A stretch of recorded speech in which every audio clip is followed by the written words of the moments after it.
बाळा, आज मला तुझ्याशी थोडं बोलायचंय. थोडा वेळ थांबशील माझ्यासाठी? खूप धावतोयस रे तू, सुखाच्या मागे आणि पैशाच्या मागे.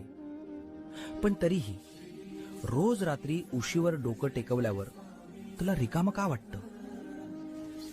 मला माहितीये, तू कोणाला सांगत नाहीस. तुला वाटतं तू एकटा पडलायस. अरे, ज्याच्या डोक्यावर साक्षात ब्रह्मांड नायकाचा हात आहे, तो एकटा कसा असू शकतो? लोक तुला सोडून गेले असतील, जाऊ दे त्यांना. ज्यांनी तुला माती समजून पायाखाली तुडवलं, त्यांनाच एक दिवस तुला डोक्यावर घ्यायला लावीन. फक्त तू हिम्मत हरू नकोस. तुझ्या प्रत्येक संकटाची ढाल मी बनलोय. तुझं सगळं ओझं माझ्या पायावर सोडून दे.